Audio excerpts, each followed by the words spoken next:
Welcome to the Friends and Rivals podcast. Sopranos, that's how we roll. So thanks for showing up. It was fucking amazing. Let's talk Devils and Islanders, let's talk Penguins and Rangers, but let's not talk about Flyers, cause they're a bunch of fucks, which no one can deny. Well, people pay to listen to me host the Friends and Rivals podcast. I am one of your hosts, Tom Marcus. Joining me each week are Stadium Series victor, Stephen Wojtowicz. On location outside of Hartford, Connecticut, Bill Fougere. Ready for bedtime, Nick Larita. already? It's You like got a 9:12. long way to go, buddy. I got up at 5 this morning for work, and I got to get up at 5 again tomorrow, and this whole week I got to get up at 5. Too many meetings I got this week. I just got to do real work for a few hours. I got a hunch this is not going to be a tight 45 tonight. Yeah, I got a hunch. Shot in the dark here. Well, let's give it a try and see what it can be if we want it to be. Listen, our sponsors are going to be pissed off at us tonight, except for maybe the Coke guys and whoever's doing Nick's show. But well, maybe we just get out of the way right now. Let's take a ride in the Metro. Sponsored by Rich Wholesome Nestle Quick.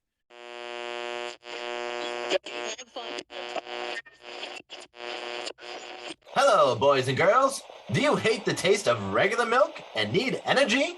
Try Nestle Quick. One sip and you can feel the energy in your muscles. Nestle Quick, now available in chocolate and strawberry. They say the real men drink pink, then I'm a real man for sure. But if you like the brown, I still love you for who you are. Because it's time for acceptance of everyone, all preference. We're all quick on the inside anyway. Nestle Quick, it does the trick. And we are going to, this is going to be just Stadium Series edition. If you All want to right. include anything from the week prior in your games, go right ahead. But we're going to do it chronologically as the weekend happened. Okay. And we'll start off with the Devils Flyers. We'll do Rangers Islanders, and then we'll do the Jagr jersey ceremony with the Penguins and the Kings. That's the order for tonight. Nick, since you are on the losing end, you'll go first. And when it comes to our game. But Steve, we will start with the Devils. Just a phenomenal Saturday night. Showed up to the stadium, team full, clad in Sopranos gear. Was a very cool look for them to show up that way. Flyers showed up all dressed up like Rocky in the gray sweatsuit with the hands taped. So it was fun to see everybody getting involved early. I thought honestly, did you like that? The Sopranos thing? Yeah, the Sopranos and the Rocky thing. I thought the Sopranos thing was funny. I thought Rocky's a little played out. I would be surprised if they haven't done it already. But I thought the Sopranos thing was funny. Nobody knew what they were going to do, and I thought that was a good embracement of northern New Jersey. They missed an opportunity to come in riding in on the grease trucks from New Jersey. No, I mean if it was at Rutgers Stadium, then I could see it. Just riding in on a couple of food trucks. But I thought it was a good way to represent North Jersey. It was funny. Everybody got a kick out of it. It wasn't too serious. So yeah. I thought pregame wise, I thought everything was done great. The Jonas Brothers concert before. I mean, I don't listen to the Jonas Brothers, but it looked entertaining. Rave reviews from everybody about the Jonas Brothers. Down on the field so that they were like front row in the concert, like a general admission. I thought that was pretty cool. I don't think I've ever seen people down on the field for a game / a concert, during the Stadium Series. So I thought that was done very well. The only thing I wish they didn't do was block off the seats behind the stage to do the pyro stuff for the concert. I just don't think it was necessary. They could have done pyro around the stage like they did without having to block off those. It wound up being like 3 full sections So that's like 5,000 seats. 5,000 more people could have gone to the game, and I don't think it was needed. As for the game, Nico Hischier scoring 32 seconds in was outstanding. That's the way you want to get out, in front. That's something they haven't done much this season, as we all know. And then they withstood a very strong press from the Flyers. I mean, the Flyers finished. Fuck the Flyers. Fuck the them. Flyers. Fuck them. But they finished with 48 shots on net. Dawes finished with 45 saves. 0 for 5 on the power play. But you got great efforts by Nico. Like I said, you got great effort from Bastian. Great defensive efforts. Just an outstanding game all around. Couldn't be happier winning their first, the first time they won an outdoor game in their second try. So a very exciting night for any Devils fan. Awesome. So we had Sunday. Sunday we had the Isles Rangers game. Second time in 10 years it's been since we last played each other in a Stadium Series game. I attended that game, and it was fucking cold. It was not great conditions. The game was pretty shitty. Getting there sucked because it was through the subway, and actually it wasn't too bad getting there. It was getting out was like a fucking nightmare. And it was so, all I can remember was so cold outside and then incredibly warm in the subway when we came home. And it was just a stinker of a game. It just wasn't that great 10 years ago. Now, fast forward 10 years, this game was fucking way better. I mean, I'm glad we didn't. I don't like going to these things. It's like, because I feel like it'd be the same thing as going to a football game. I just, you can't see shit, and it's kind of like so overpriced to go. But it was great production value in TV. I mean, I think they really nailed it. The only thing that really surprised me, and I think I texted you guys about this, was I turned the game on 3, thinking the game was going to start soon, and it was like, 45 minutes till game time, and I was like, oh fuck, because I had shit to do. The NHL's got to learn not to start these games when the sun's going to be. But how did they not? They announced this game a year ago. How did they not know where the sun was going to be at fucking 3:00 in the afternoon? Come on. Now, would it wait? Been are better? You legitimately I asking? agree with you. No, I agree with you. Oh, okay. I agree with you that this game. First off, I want to petition the NHL right now. All of these outdoor games need to be held at night. Period. End. There should be no day games. Even in the Winter Classic, everything should be at night. Start dusk. 6 o'clock. 6:30. Yeah. Perfect. Sun's You don't going have to deal with down, anything. all that. Yeah, there you go. But anyway, yeah, it was pretty weird. But anyway, just getting kind of turning the game on and being like, oh no, I'm gonna end up missing most of the third and have to come back and watch the game, which is what happened. Which I saw all the texts coming in, and I was like, oh no. I just had to keep my phone down, and it wasn't quite a like the U.S. Canada final, Olympics win. Steve got the text Jesus right Christ. before Give it up, right bud. before the overtime game. What do you mean? Give it That was up. an amazing moment. It's terrible. But nevertheless, it was like I immediately thought of that. It's how I thought of the whole thing. I was like, oh crap. Anyway, so the festivities leading up to it were fine. Like I had it on, but I was trying to do some things around the house when that was going on. But I really enjoyed like how they were kind of incorporating all of the local celebrities and people in the game, like around it, and interviews and like all the just stuff, minus the Jersey facts, which, I get the game is in Jersey, and obviously we're from Jersey, but like, and I get all those, it's fine, but it didn't make sense in the context of a New York versus New York game. It was really strange when you think about it. Yeah, it's weird. It's almost like when the game is in New Jersey and they do nothing but give New York facts on a regular basis. This was the opposite. It was weird. I don't know. To me, it made sense if Jersey, the Devils, were playing Flyers, and it would have made 100% more sense. Quite honestly, I think what it is was they did so much production for that they just replayed it on Sunday. Now it was a small piece, granted. It didn't have much to do. Just they kind of threw it in there, and whatever. It was what it was. But outside of that, the game itself was a great game. through and through. And I know Tommy was lamenting early, but I knew that this was going to be a high scoring game, and the Isles blow You it. were on point in the first period. You said this thing has Yeah. all the makings of a 7-6 game. That's what I said. And it was close. It was close. It was 6-5 overtime, but very, very up there. I could just, these two teams are, I don't know, man. From the watching the first goal against Sorokin, you couldn't see the puck. It was, maybe it was partially from the being screened, but I got the feeling that it might be really hard to see some of those high shots with the everything around. Like when they look up, they're seeing such different things, and the perception's all off.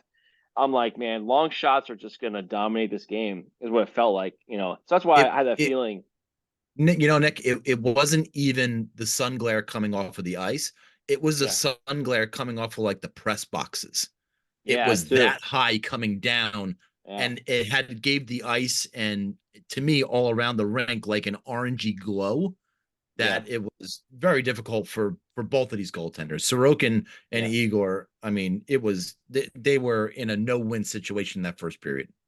Yeah, and I mean, you can say a lot about that and the high scoring, but there was a lot of shots on net. I mean, I think it was like 41-38 or something in the end in terms of shots on each side, and there was a number of power play goals. I mean, they were fine. It's just, and with all the conditions, I mean, it was crazy. But anyway, I really liked how they incorporated some of the celebrities during the game to come in and like behind the bench, one of the goals, and like have them interview. And I thought it was really interesting. Patrick Wilson was being interviewed, and now he's out of nowhere goes like just freaks out because like Rangers almost had to let up a goal, and it was like hilarious because you're like, oh my god, just like totally just a normal dude just freaking out in the middle of an interview, like doesn't even care. It's like that kind of stuff was fun, and I think they should kind of lean into that. Maybe like, hey, maybe you should like offer, teams should start offering free tickets to celebrities and be like, hey, come here, we'll give the red carpet treatment, and then give us a 60-second interview during the game, and that's it. Just get some additional, social media blow up and all that kind of stuff. I mean, why not? Even what ABC was doing, even with Emily Kaplan, who I reached out to and didn't get a response because I wanted her to come on the show tonight, obviously. No response. But anyway, I thought even her interviews were great. Not that they aren't typically, but with the commissioner and a couple other players that she had out there with Trottier and Potvin sucks. I thought the whole thing was really cool. Yeah, and they did that. They did the whole, hey, special announcement. Trotz and Pavin, we're going to host the All-Star game in 2026, and congratulations. I'm like, hey, that's a pretty cool thing to do during the thing, and get the great guys to do it. Like that kind of stuff is like, all right, that makes sense. I like when it's better than the fucking studio guys announcing it, right? Yeah, nobody cares about those guys, Do it in a big event, and I think, that was really good. I really enjoyed that. Ice seemed to be fine, which was, probably a whole, I think in both production. games the ice was great.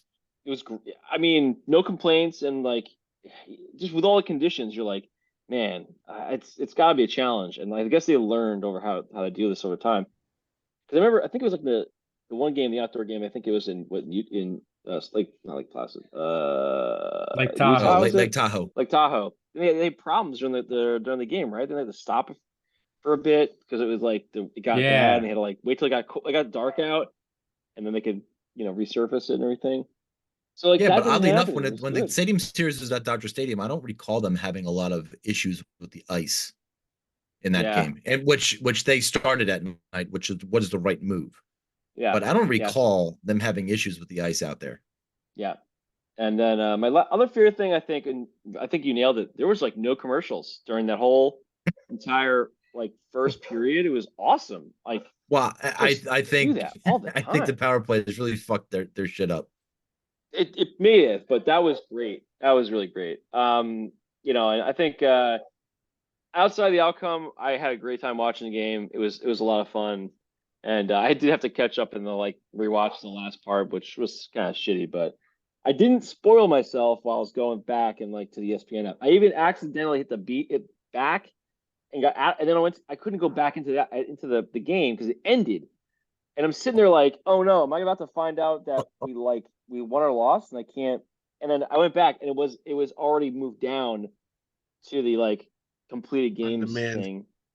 So I go into there and I go all the way from minute 1 all the way back up to where I was, but I didn't get spoiled. It was actually kind of nice. I didn't get that screwed up. But anyway, that was what I liked about the game. Tommy, I'll let you kind of talk through. Yeah, listen, game. a lot of the same things, Nick, that I think we both liked. They should never let football players talk on live TV ever again. The Giants and Jets. I mean, what were we doing? It was the worst thing I've ever seen in my life. And by the way, how strange was it to see Barkley and a backup quarterback there, DeVito, who's never going to play another down as a starter unless somebody gets hurt. I'm sorry, but that guy's not good. No, he's It'd be a tough sell. I agree. Wake up, man. Fucking Italian thing he's got going on. Fuck that guy. They weren't stupid agent. They were reading off of like index cards, not even like a teleprompter. It was unbelievable how poor that was, how poorly conceived that was. It's an Islander home game. Treat it as an Islander home game. Don't play the Rangers goal horn when they score. Don't let Messier come out and drop the puck. Don't do that. This is an Islander home game. It's a celebration of no. I disagree. It's a celebration of New York. This is the Islanders are losing a home game because of this. We are, but they're not losing a home game. They got they get more share of the ticket sales. This is better for them. Yes, they do. Economically. Just celebrate New York. I don't know. I didn't like that. They did play an Islander home game. Both horns when either team scored. So it wasn't just, Rangers or Islanders. And it made sense, I guess. I kind of like it, honestly, because I feel like it wasn't really, I feel like it's just called like a neutral game. I don't understand. I get you have to be a home and away, but like it's just strange because the Rangers was like 70 to 80% of the fans are Ranger fans there. Yeah. And so it's really, if we want to be honest, it's really a Ranger game, and that was it. They should have actually made it like all of them were, except for the one in Philly. Yeah. But even the one in Philly, there was still a ton of Ranger fans there. But at the drop of the puck with Messier and Trottier, I mean, Messier, don't fucking hold his hand and walk out with him. And you were like holding, like he was like 80, and you were trying to help him onto the ice. He's fine. Trottier was fine walking by himself. Don't hold his hand on the way out. Okay. Does it surprise you that they both wore era-specific jerseys for them and they didn't wear like Stadium Series jerseys out on the ice? I like that. I like that they wore that. Those. Yeah. I really didn't think about it until you just said it, and I was kind of okay with that. Okay. Kind of okay with that. But I like Nick. I did miss some of the third period. Because we had to go out to dinner. My in-laws are in town, so we went out to dinner at around 6:30 and the game was still going on. And I got in the car, and on the radio broadcast on Sirius XM, which is Sports USA, was Pat Foley and Eddie O. That was the old Blackhawks announcers, and it was really good. Pat Foley, who's since retired, came out of retirement just to do this game with Eddie O, and I thought they were sensational on the radio calling the game. So I thought that was really cool. Other than that, they gotta start the game later. 6 o'clock. I think we hit the nail on the head with a great starting time, especially for these, quote unquote late winter type of Stadium Series games. But let me just touch on that. Yeah. 8 o'clock. I mean, you guys started at 8 o'clock. 8 o'clock is too fucking late. Those people weren't getting home till 1:30, 2 o'clock. Yeah, it's crazy. I mean, it's like going to a football game. I mean, it's a billion people, so it sucks having to leave those things. I mean, I don't know. I think you're right though. It's got to start later. I mean, it's a Saturday night. Who really cares? But ultimately, that Yeah, that Saturday night game, they wanted prime time. They wanted it to be 8 o'clock. That there was no way it wasn't going to be. But I even tolerated the broadcast, even the studio guys, and the announcers with McDonough and Ferraro. I thought they were okay. Listen, I'm very critical of Sean McDonough as a hockey announcer, but he has to know when a puck hits the iron or not. He has no idea when the puck hits the iron. The referee will do this when the puck hits the iron. Okay. But I thought they were pretty good. I thought they were pretty good on the call. Now, as far as the game itself, I think we can agree that the first period, man, that was and the Rangers were notorious for getting off to slow starts, especially in the past, like it seems 2 months. They've been getting off to slow starts, but they got the first one in this game, 1-0, and it was one of those goals. You're just from the point, let it fly and see what happens. And the depth perception, I think the glare, I think a lot had to do with that first period and getting settled, and Rangers take a 1-0 lead on a shot from the point by Gustafsson. But then it was fucking just all Islanders after that. Yeah, it was a very much a just dominant performance for the first. I would even say, just for the rest, a good chunk of the rest of the first. And honestly, they just played their game real well all the way through the second, and it just was a very solid, all around play. I felt they dominated a lot of the play. They got goals from Horvat, Barzal, Nelson, Lee. They were just getting the guys were scoring. The guys just need to score, and I think Barzal's goal was the best one of all of them. He had a ridiculous tip in that just get your stick on it, and man, it was a beaut. Got right, and there was nothing that Igor could do on that one. I was like, come on, man. And I think that was a good reason why that the Levy called a timeout at that point. I think it was after that goal. Yeah.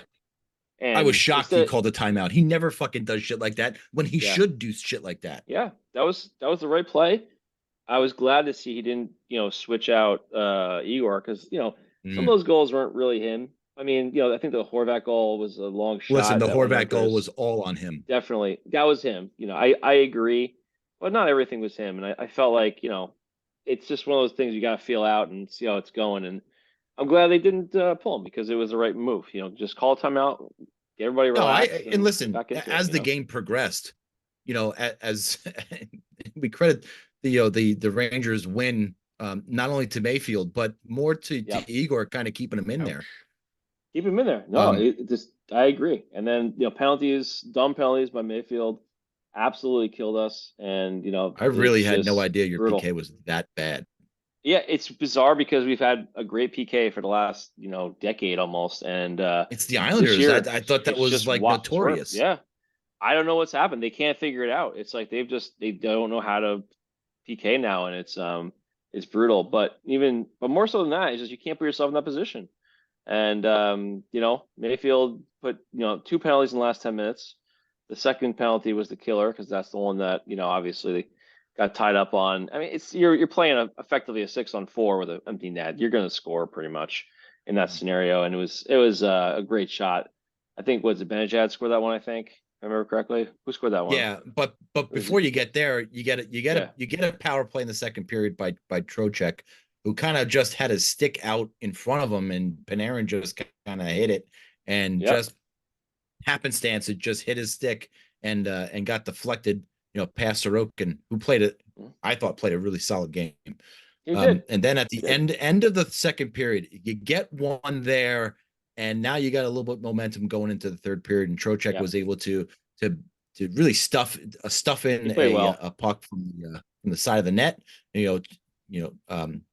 Lafreniere and Trocheck both on the side of the net trying to bang away at the puck, and it just flutters over Sorokin for you're down now 1 going to the third period as opposed to down 2. It's in much better position, obviously. Yeah. I gotta say, Trocheck really changes a little bit of the flow of that game. He can't, and even I think at the end of the period, if I remember correctly, he was like yapping and getting all heated. I think he was yapping with Romanov. Yeah, they got to that like a little not fight, just double roughing, and it was smart because you get Romanoff off, and I think that's an advantage for them because then it takes Isles' top pairing splits them up, and plus just got them got the energy going outside of the first fight we didn't even talk about, which first game in an NHL career gets it immediately in the first. No, I'm looking at my notes going, damn it, I didn't talk about Red. We didn't talk about that. Yeah, I mean, what a dude, 6. I know I saw there was like this kid was going to play. I was like, that's awesome playing first game. I didn't realize he's 6'7" and just a monster. And and look, they didn't bring him up just to fight Matt Martin.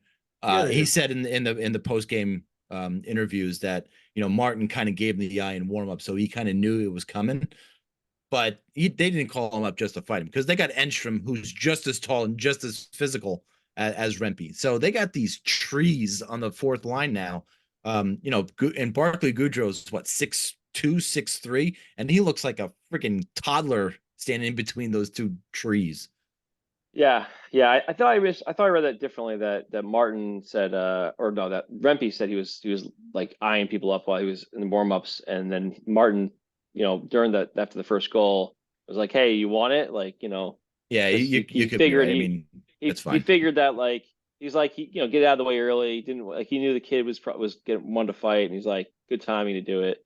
And he was like, yeah, let's do it, and they fought. And that kid held his own pretty well, and that's a good thing to do. And your first game, right? Get a big fight and 80,000 people watching it. It's great. First player in NHL history to have his first NHL debut at an outdoor game. What a stat for the trivia book. Mark that down, Bill. Mark that down. Friends and Rivals, the trivia book. But but in beginning of the third period, the Islanders go up 5-3. I don't recall who scored the goal, but I thought the game was over at that point. Right, it was the play in the corner where Lingwin went down. Romanoff on the follow through. Yeah.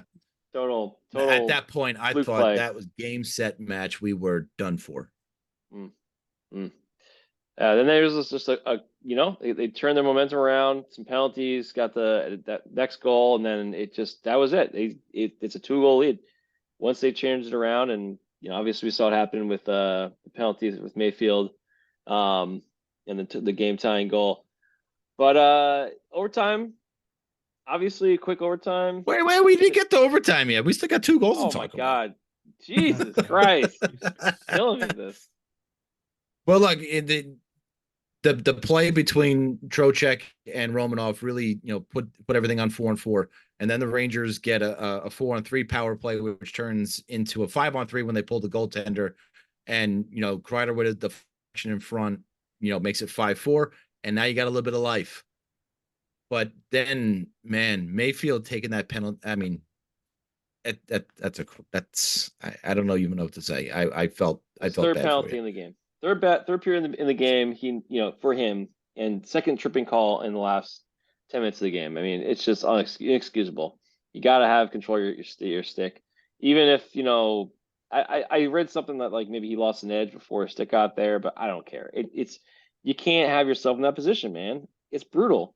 You can't. I was looking for that specifically, and maybe because I thought Lafreniere maybe dove or something, especially because of the reaction by Waugh, but it wasn't. Right. His blade got right in there.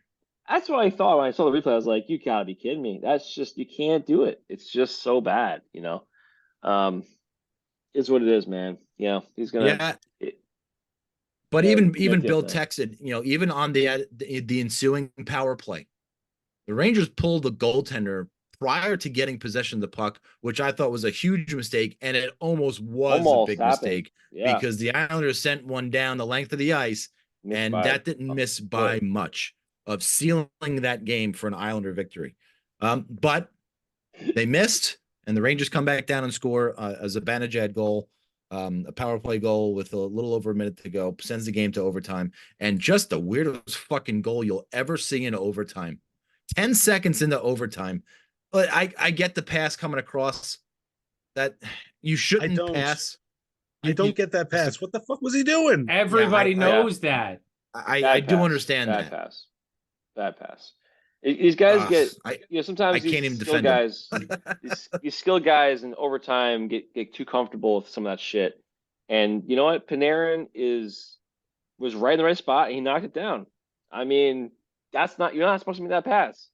And what a play. Panarin made that fucking happen. And not only did he knock it down, but he, stick handled it, got around, and somehow got that shot off with a diving. I think it was Barzal was diving across, if I remember correctly here. And No, it was Dobson diving across. Barzell. I've seen that replay about 1 billion times since it happened, okay. right? Yeah. But the Barzell, when Panarin had the puck high in the slot, right when he's about to shoot it, it almost seems like Barzell kind of peeled off and was waiting for the Islanders to get the puck and have a breakout, which kind of seemed odd to me. But I don't know, man. It was just.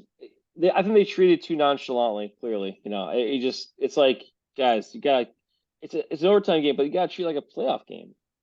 Protect the puck, protect your zone, and a fluky goal like that, happens. But it was a good goal. Like that was going in. But I have never. I can't recall seeing a goal. It's so when rare. The net was off the Morons. Because it's just so rare that happens. Like the timing of a guy knocking it off, and the puck going over, right after like that. It's just it usually gets blown dead. If Bill didn't text and say, "Yeah, this is going to be a good goal," I'd be like, "But there's no way this goal stands. The net's off the Morons." As soon as it happened, I'm like, for a few years that I don't know when they changed that rule, but like it's not purely when the post goes off the moron anymore. It's if the continuation Bill, don't of that play results into in this the moron puck thing. going over the line, it's a good goal. I'm pretty sure it's been in place for a while because I remember hearing about it, but I hadn't. Maybe I've seen it once. It's just never happens because they almost always blow called dead. Yeah, the net gets flung off usually. This was like it got knocked off, but the puck was like already on its way and just crossed over. But that was a wild play. That was a wild way to end the game. I really like how they just ended. How they kind of announced it though, because they went straight to it like it's a good goal, and you're like, yeah, but and I'm like, but even the announcers and even Ferraro was like, I don't know if he had a. This was the first time in the history of the fucking official on the broadcast that he actually provide some expertise. It's the first time I've ever seen it happen. And Dave Jackson's, and he certainly provided the explanation on why it was a good goal. But listen, this is the year of the continuation of the play, right? We saw it earlier in the year. And now we see it in the Stadium Series. So this is, to me, this is the year of the continuation play. Maybe we'll see in the playoffs too. Who knows? But it was a great, solid team win for the Rangers to come back from a 4-1 deficit. It was the first time in outdoor game history that a team has ever come back from a 3-goal deficit. And the Rangers now 5-0 in outdoor games. Unbelievable. Crazy.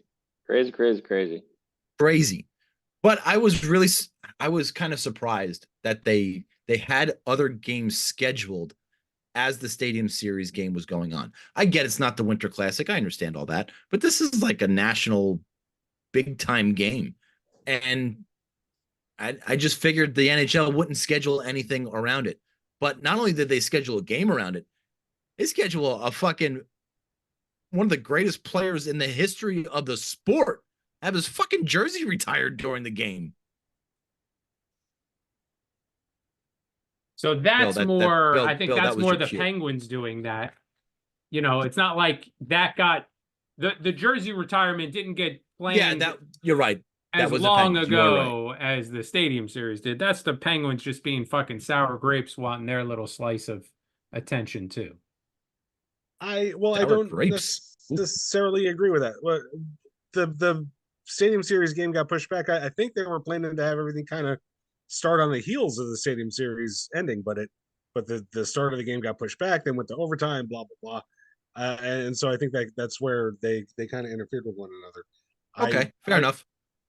I missed the ceremony myself because what was I going to do? Was I going to watch a ceremony or watch a really good Stadium Series game?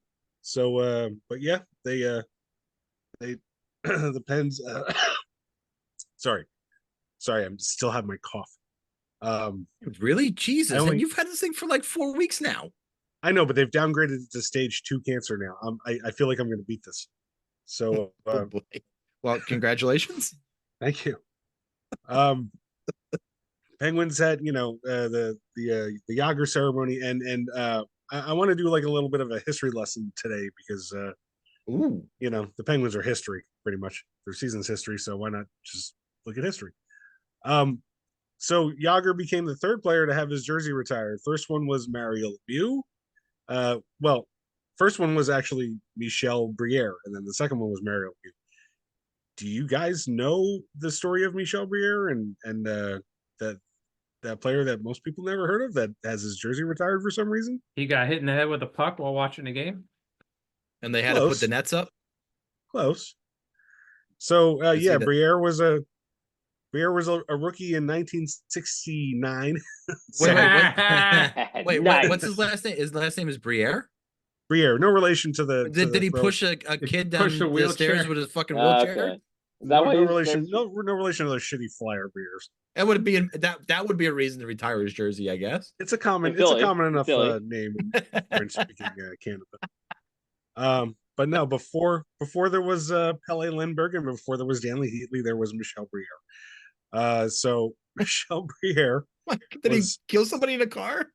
Himself was a rookie in 1969-70, and had come through the Quebec junior ranks. He played 150 games in Quebec junior, in the late 60s, 450 points. In 150 games. So, and in his last year in junior, he set a record 75 goals in 50 games there, which was later broken by Guy Lafleur later on. So, hell of a player in junior.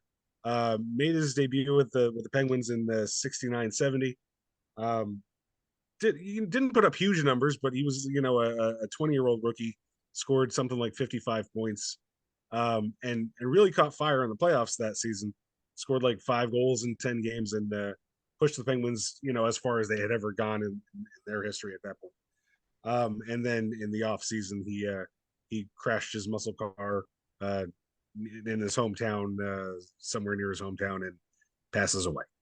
And they did retire his number, and that's the story of Michel Briere. So what's his number? 21. What was his number? 21. Number 21. Yep. So Jagr, and then the Jagr, jersey retirement. Obviously, his legend. Everybody, knows his place in the game. Second all-time leading scorer. We all grew up watching him, and just an amazing player. Another thing that I didn't know was that a lot of people really think that one goal that he scored kept the Penguins in Pittsburgh. We all know like the story of the bankruptcy and Lemieux taking over the team and being very close to moving the franchise, and we all know that Crosby came in and really the franchise kind of solidified under Lemieux's ownership in that Crosby era. But even before that, just before Lemieux took over as owner in 99, the Penguins had gone to the playoffs and things were looking really bad. They were about to go bankrupt. There was talk of them moving, and they snuck into the playoffs with the 8th seed. They took on the New Jersey Devils, and so it was a 1-versus-8 playoff. As we did then, people generally anticipated the Penguins would get bounced pretty early. But in Game 6, with the Devils up 3-2, 3-2, and with a 1-goal lead, Jagr scored with about 3 minutes left in the third period to tie. And then the game went to overtime, and Jagr scored in the overtime to push it to a Game 7. They upset the Devils in 7 games, and a lot of people go back to that game against the Devils, that goal in overtime, thinking that really could have possibly saved the Penguins franchise if they had gone out quietly. They think it could have been a different story with the waning support for the team. So, just couldn't be like a bigger player in the game than Jagr, and finally getting his number retired with the Penguins, which I guess they were waiting for him to retire or be somewhat inactive. The guys just played forever, and And really, we're at the point. There were so many rumors that Penguins fans started about Jagr returning over the last several years, just for the shits and giggles of watching like legitimate media, you know, outlets try to pick it up and push it as a real rumor, so that they could just giggle to themselves. So, I mean, seriously though, at this point, Gensel's gone. Why do I want to watch Matthew Phillips, who they just picked up from Washington, or Vinny Hinch-Stranoza? You know what? Fucking sign up Jagr. 52 years old. Gordie Howe played when he was 51. I legitimately would put Jagr in there. The Penguins have nothing to play for the rest of the season. It's over. The night of Jagr's jersey's retirement ceremony, they took a 1-goal lead into the third period. They were trying to make this 1-goal lead last the whole game. That the first goal that LA scored in the third period was innocent enough because, I mean, I think Raquel went down to block it and it like deflected off of him, and oh well, it went in. It was just a shitty chance goal. But the second goal, the goal that the Kings won on, was just like another fucking shitty, lazy pass. I don't even remember who did it because I turned off the TV immediately. Like whoever they're on the power play, they're trying to get the game back, and somebody just made another one of those passes, trying to pass through somebody, like we were talking about in the Stadium Series game. Don't be fucking lazy. Carry the fucking puck in, beat somebody, find somebody who's open, like establish possession. Don't just say, oh, I think maybe I could pass it through this person. So the Kings take it back, they score, they beat the Penguins, and it's all over. I mean, it's been over for them for a while, but that's just the kind of play that they've been making this season. I'll watch Jagr over this shit. So like the Penguins, they're I'm gonna say, Crosby's obviously had a great year. I love Lars Eller. I didn't know that how much I would love Lars Eller when they signed him.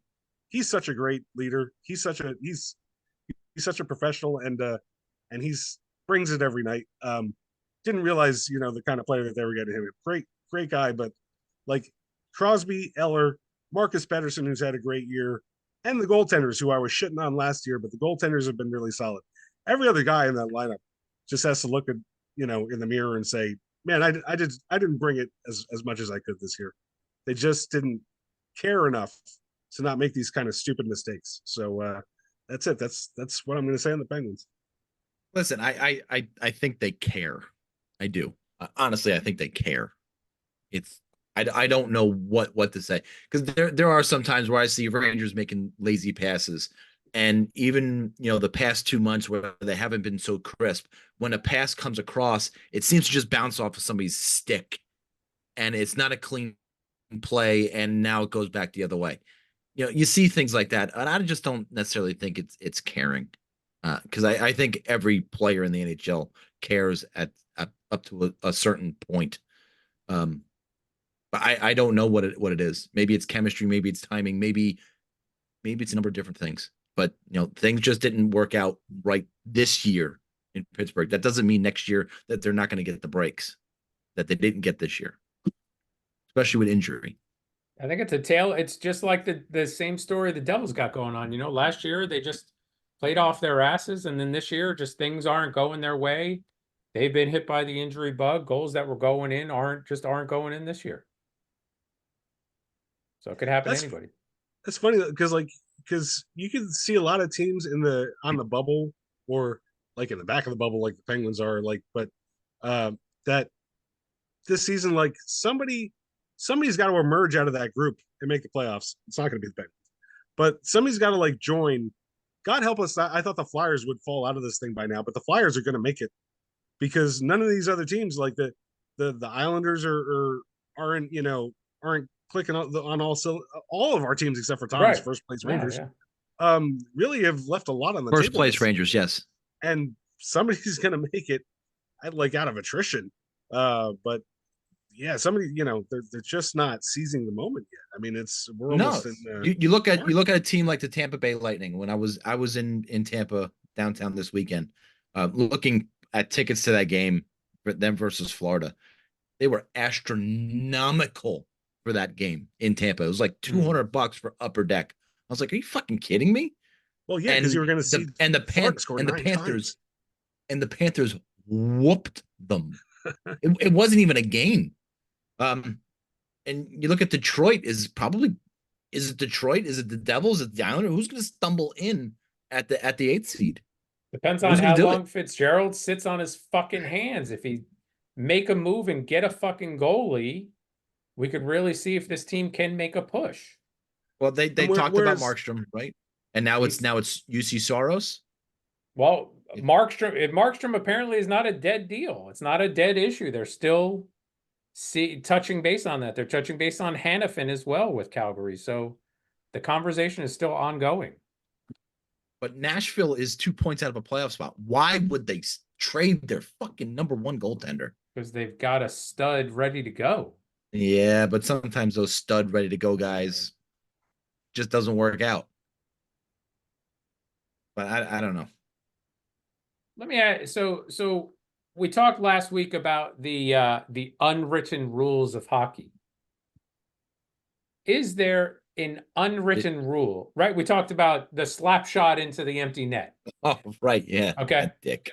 Is there an unwritten rule that your team is up 5-2 and you get a power play with less than 2 minutes to go? Put your third or fourth line guys on out the there. Power play? Nah, you put your third or fourth line guys out there. In So my you don't opinion, that's put- what I would do. You don't put Alex Ovechkin out. Unless he's trying to break a record. Yeah, it's a different story with Ovechkin. I can see from their perspective, and like Nick said, he's trying to break a record. I mean, Not in this game. no, but but any goal for every goal they Ovechkin can. is going to fucking help him. So that's me. not an unwritten rule, though. So they get away with it. They get a pass. No, it is because it's Alex It's sort of Ovechkin. like a faux pas, right? Like you shouldn't do it, and they did anyway because Did he it's score on the Alex power Ovechkin, play? You know, Yeah. With Did Ovechkin score in the power play? 1927 of the third period. Well, I would be just as upset as you are. That would have pissed me off. Nah, fuck that. He should have fucking been out there and he should have fucking scored.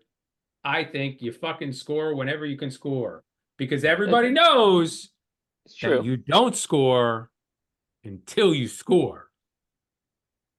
Okay, Right. logic makes sense. Really? Yeah. Right. Nobody? Well, Yeah. nope. No, I know it's American Well, Pie. you I didn't get it. say it though. It's I okay. remember that. Was that a quote from American Pie? Really? Now Yeah, it we're was just gonna American have Pie. to. Now we're just gonna have to go with to trivia with Bill. Been a long time Yeah. since I've seen that. Yuck. Now this is the wrong bell. Which Calgary Flames goaltender had 3 assists? Jacob Markstrom. One game. Jacob Markstrom. That is incorrect. Jacob Uh, Markstrom. You can keep saying it, but it's gonna. I think I know it, incorrect. but I don't want to say it yet. Calgary- Put us out of our misery. Calgary- We're trying to Calgary get to a tight goaltender? 45. Chris Osgood. No, No, not it was Chris. the other. It was the other one. It was Mike Mike Vernon. Vernon, Not Mike Vernon. Was it Mike Vernon? Mika Kevin Kiprasov. Weeks. Mika Kiprasov is on the multiple choice and is incorrect. Nice. Kevin Weeks was not the guy. He Huh. played in Calgary. Who fuck knows, Nick? Come on. He's like Jagr. He played on a fucking shitload of teams. It's Yeah, probably didn't he play easier to everywhere? name the teams he wasn't on. I don't know who else. I don't know who else played goalie there. Dominic Hasek. No. Yeah, I think I'm out of Calgary goaltenders that I know played there. Do you want I'm to sure there's hint one you're or, like, oh, do you Is want this to hint or do you want to? Was this a note? Like, would we know this player's name when you say it? Yeah, but I don't know that he was ever. I don't feel like he was ever really like a starter. I mean, I kind of remember him bouncing around a lot as a backup goaltender. Mike- Jamie Like, McLennan? No, Van Beesbrook. John Van Beesbrook. no, Van Meesbrook was clearly a starter yeah. somewhere. I've definitely heard the name before, but not, Cristobal like- Huet. no, sir. No. No. I don't know the word no for French, so I'm guessing it's no. It's just no. It's just no. No. I can give a hint or I can start saying, hint us. There's a hint. I'm going to give a hint. I don't usually Yeah. give hints. You got your peanut butter in my chocolate. Count chocolate. Jeff Reese. Jeff Reese is the guy. Nice. Jeff Reese would never guess Jeff that. Reese. Excellent fucking clue. Wow. Jeff Reese? Jeff, 3 assists, huh? When did he? Wow. When was he playing? I don't even know that. I don't know that name actually. Is that 80s, 90s? Like no, late 90s, early 2000s. Jeff Reese. Jesus Christ. Yeah. That's tough. That was a tough one. All right, let's go to Money Talks with Nick. Money. Sorry. Money, it's a gas. Grab that cash with both hands and make a stash. New puff, give a fuck, G and daydream. Think I'll buy me a hockey team. Okay. I thought you played the theme so song. I was like, holy crap, that's amazing. Oh, So this guy's got leading a up- fucking Village People record. Outstanding. I'm at my mom's house, man. I'm going through the records. It's Bill's mom, huge Outstanding. Village People's fan. Huge Village People fan. and Oh. originals. Saturday Night Fever. Ooh. Oh, Ooh, man. look at that. Wild. Anyway, All right. So, the lead up to the deadline, I figured we'd talk a little bit about our teams this next couple weeks. Looking at 2 teams a week. I think I had like a good idea for how we could kind of pair these up. Since 2 of our teams are in the same exact spot, pretty amazing. And they actually played tonight. And the other 2 teams we'll talk about next week. So Billy and my teams, the Islanders and Penguins, are effectively not only are they both really like out of the playoffs, pretty much. I mean, Isles and Penguins went to overtime tonight. Isles won, but it was another one of those games where they blew a lead by 2 goals, 2-goal lead, and somehow managed to win it this time. Thompson didn't throw the puck in front of that, by the way, so that was why we won in overtime. But anyway, when I say they're kind of the same teams, they're both basically built the same way. They've been, for the last few years, both teams have been effectively trying to win a cup and been, trying to load up their star players or, core players with, trading for other stars or other very good players, and really don't have much of a prospect pool. Both teams Penguins are around average like 27th. The Isles are ranked about 31st out of 32 teams in their prospect pool. Both teams have about Isles have 3 first rounders next 3 years. Penguins have 2. One's conditional this year. Could be if it's top 10 protected, they would give up. If it's top 10 pick, they give up next year's. But they don't have like really a lot of. They don't have like extra picks really either. So either team in their second, third rounds. And it's just they don't have. They're pretty much their farm clubs are kind of bare. Is the point. There's not a lot of prospects in the pool. Draft picks are kind of been traded for things, and they have very little cap room, minus what the Penguins now have, about $3 million in cap room with Gunsel being out on LTL, LTL, yeah. So they get a little cap space, but generally they both had like nothing. Yeah, they're up against it. Yeah, Penguins had like 100,000 or something. Isles were at like 0 because Lou likes to, spend every penny he can. Anyway, so both teams are really in the same boat. They have a lot of pieces that we've been looking at and talking through. And I kind of looked into a little bit more detail about, what those teams look like and what's the difference of these 2 teams. And I came up with a couple of things. One, the Penguins, while they have a kind of a core, it's not the same exact core. It's an aging core. Most of those guys are of the original core, and Crosby and Malkin specifically have pretty much only a short period, 1 and 2 years left on their deals. Riley Smith's got 1 year on his deal. Pedersen's got 1 year in his deal. Those guys aren't. It's hard to say who would actually come back to the team. Once those contracts are expire, especially Crosby, because we'll see what happens this week. I think tomorrow is there was and I think Dubas had said he's going to address the media on Wednesday, likely to figure out if they're going to. I don't know what that means really, but something about probably whether they're going to load up or not load up, or maybe he's got butt cancer. I don't know what his deal is, but anyway, my point is they have some sort of I think they have to make a decision, right? Do they go all in, or do they just start to retool? Because the other guys they have is I would say is their core. Outside of the guys that are all expiring, and Gunsel, who's already UFA and likely gone, is Brian Rust with 5.1 or so next 4 years. Rickard Raquel, 5 over 4 years.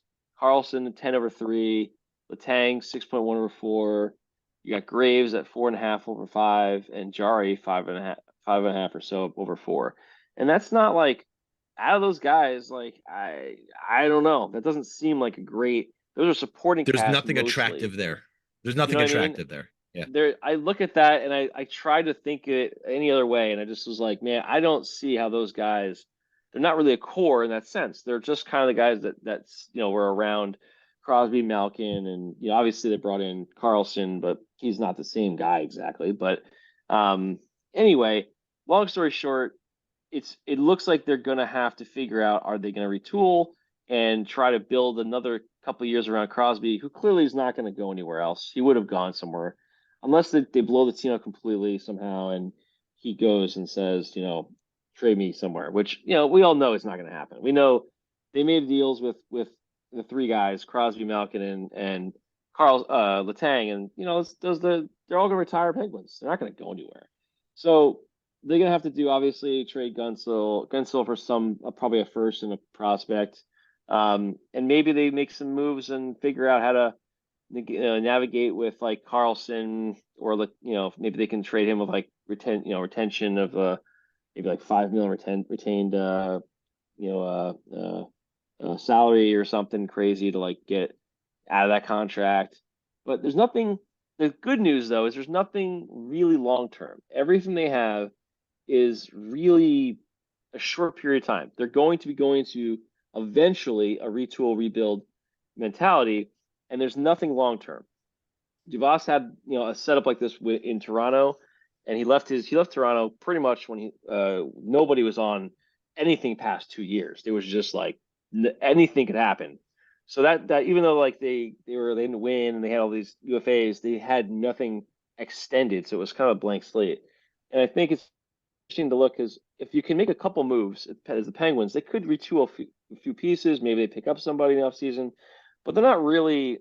They don't need to completely blow it up. You always have Crosby. You still got Malkin, who's he's not the same guy, but hey, he's Malkin, and you can still make some things happen. But nothing's long term. Nothing is bad.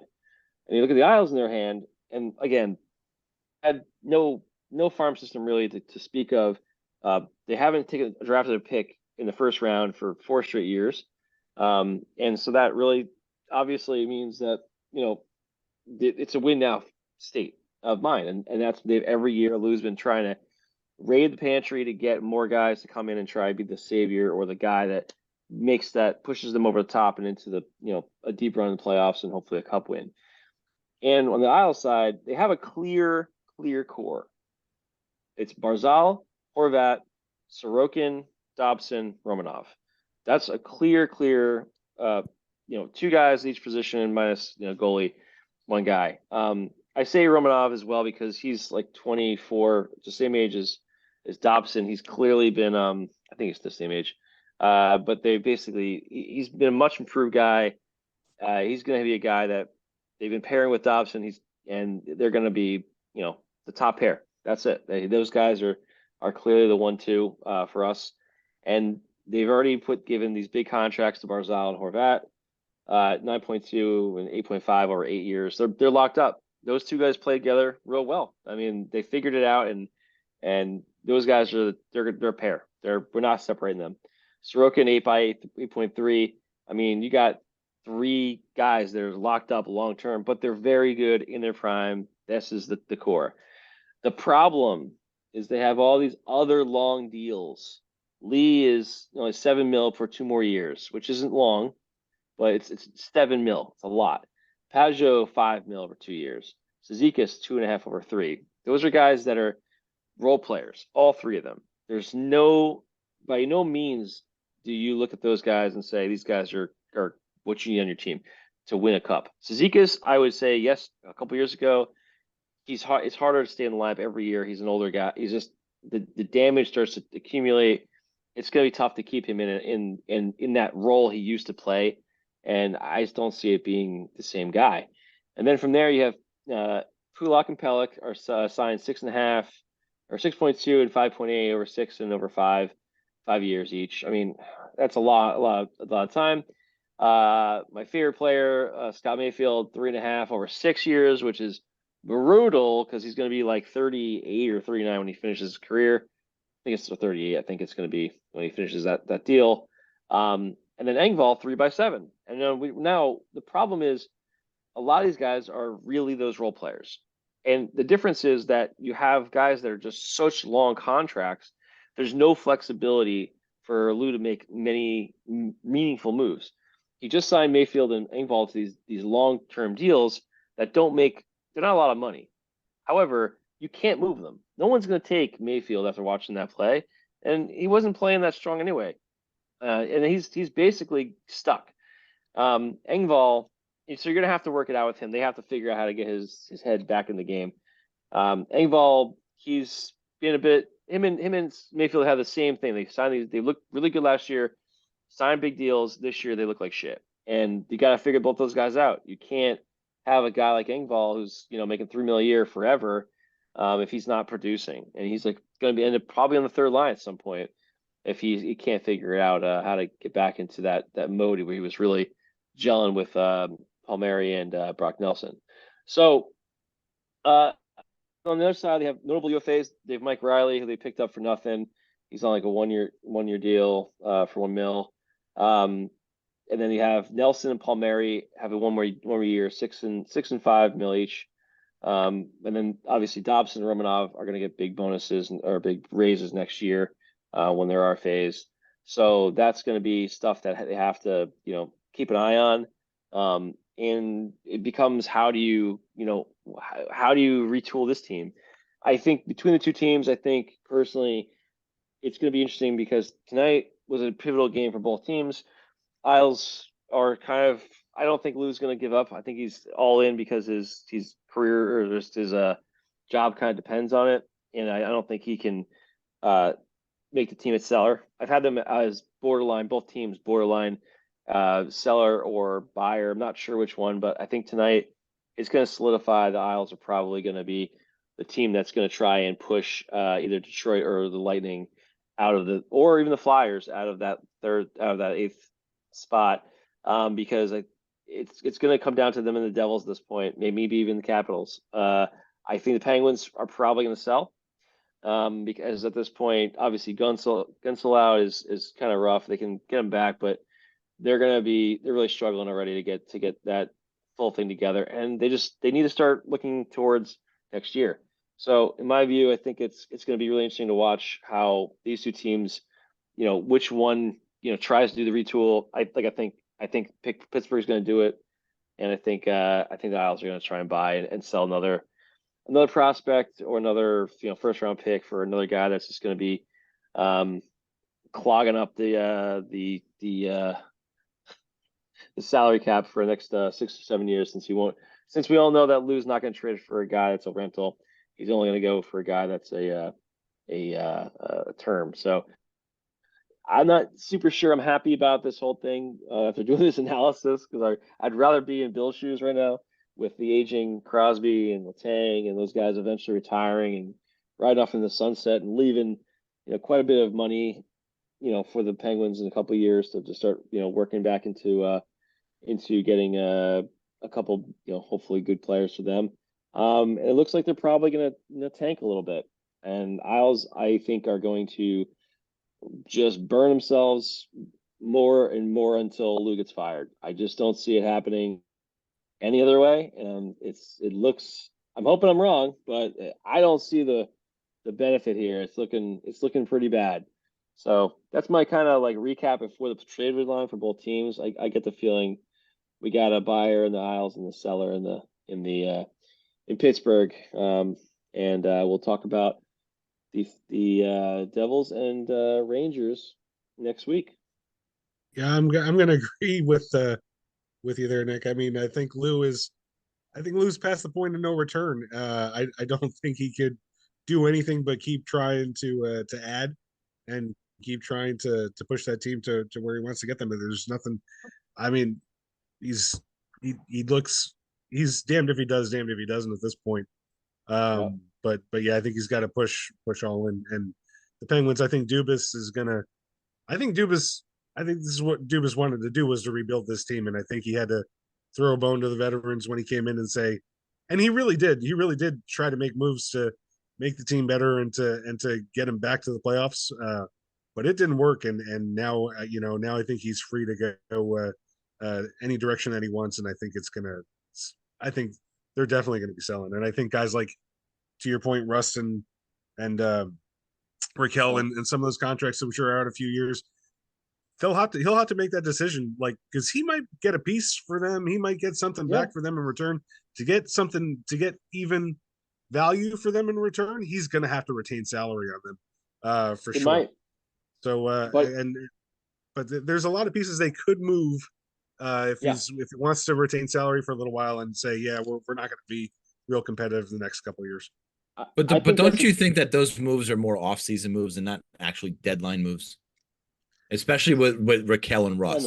You can see Gensel, you can see Jeff Carter, you can see like P.O. Joseph be a deadline guy. They very little term left, and they need a new contract. But the guys with term, because what's the rush unless you do have a UFA coming? You don't have to rush and make those. So like, only if something really presents itself that he really likes. Yeah, I mean, like, what happens if like Nashville, who's got a ton of prospects and draft picks, goes, you know what, we want to go make the push, and they say, hey, we'll take Carlson for like half his money for the next 3 years, because Penguins wouldn't, I don't think, care, because Dubas is going to be trying to get as many assets over the next few years, and they're not going to be competitive once they hit that threshold of being like, hey, we're going all in on a rebuild, and it's because Crosby's eventually going to be out of here, and then they're not going to rely on Gino and Letang to burden hold the burden, right? Those guys are not going to be able to do it without Crosby. So at that point, they're going to be bad for a few years. It doesn't matter if you retain, salary to move guys, and that may be the only way he kind of can maneuver. But I feel like that might be a real big benefit for them to do that, to really kind of get some of that quicker retooling, because we all know nobody wants to sit through like 4 or 5 years of just top 5 picks. It sucks. And Pittsburgh has been lucky a few times in the draft. Maybe they can take time again and get the right guy to come along. It might happen. I mean, we'll see, but to Bill's point earlier, though, there comes a point in time as a fan where you're just tired of the old guard, and you'd rather see young kids who are actually in this lineup skating hard every single night.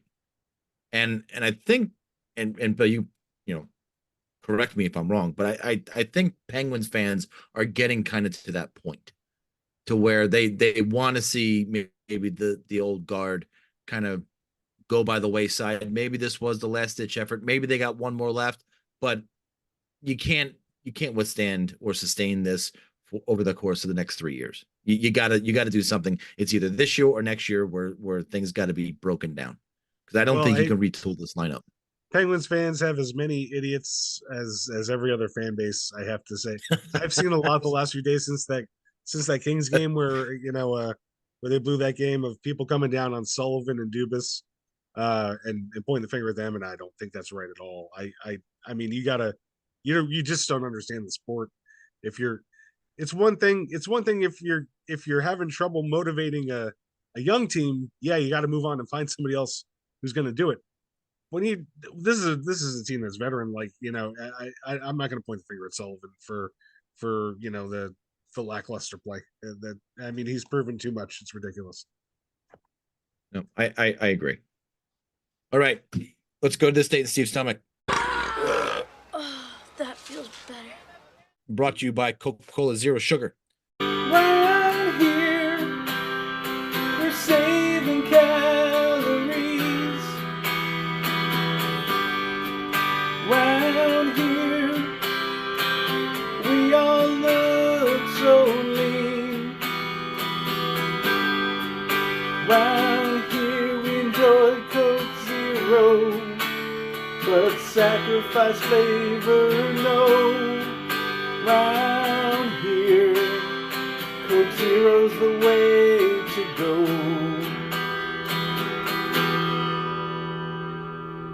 This one's going to bring us to the year of our Lord 2014. Please go to, what's the date of this? It's December 29th, 2014. Barely December.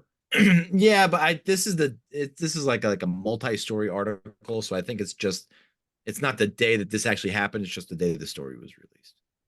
There was no breakfast eaten on December 29th. Wow. Lunch was a Wegmans ham and cheese sub with a 20-ounce Coca-Cola Zero Sugar.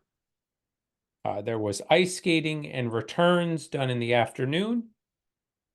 And dinner was Confectionately Yours with Tom and Lauren, a Reuben French fries, and a regular Coca-Cola Classic. Tom, why did you pick Monday, December 29th in the year 2014? That was the day, obviously.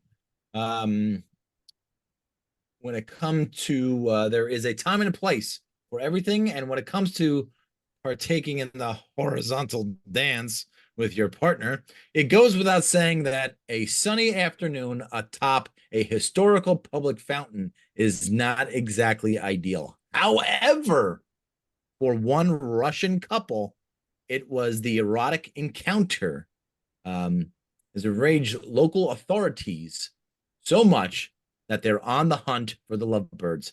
According to 26-year-old Alexei Dukov, who filmed the incident on his mobile phone, the session, which happened in the city of Samara and lasted 15 minutes. Congratulations. Well, 15 minutes. Well done. They had to climb to the top of the fountain first. Well, you think that was part of it? Yeah, it's gotta be. In the video, the woman can be clearly seen on top of a man who was lying on his back on the fountain wall. The clip ends with the pair getting dressed before walking away whilst laughing. I guess they were at it for about 15 minutes and nobody did anything, even though it was 11 o'clock in the morning. They were having full-on sex lying in the sun beside the fountain in Lilligrind Street, and they acted as if it was the most normal thing in the world. Wait, they were having sex? I thought they were doing a horizontal dance. Well, I think that's another name for the sex. I know. The story does go on to say that both people in the video did come. So I'm sorry, was there a date? Like, I know you gave me December 29th as the date. Yeah. I'm guessing Russia, December 29th. Yeah, I'm guessing this was in probably spring, summer. I hope so, because on a fountain. Shit might be a little cold. Maybe the reason why nobody complained was because it was December 29th in Russia and it was fucking freezing out and nobody wanted to be outside. Wait a minute. I'm sure they get their warm days. Wait, where in Russia was it? What was this town? Zamunda. Wasn't Zamunda. The city of Samara. Samara, Russia. Yeah. Where do we? Is it anywhere near Siberia? Well, it's more southern. It's toward Kazakhstan. Oh, okay. It's still kind of cold. That's very nice.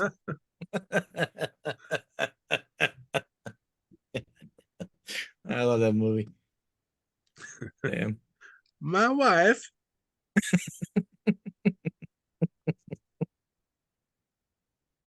Time's a creep.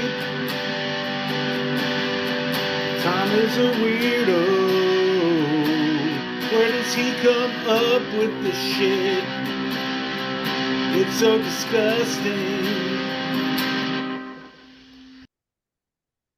Rangers beat the Stars this evening. Good for you. Awesome. Spectacular. Those got fucking crushed by the Capitals. One step forward, 2 steps back. 1 step forward, 2 steps back. You get to play the Rangers on Thursday. You fucking guys leave get, guys. You guys get your Stanley Cup on Thursday. Luke Hughes leaves guys wide open on the crease and is shocked when they score. I don't know. What do you think of Nigel Dawes?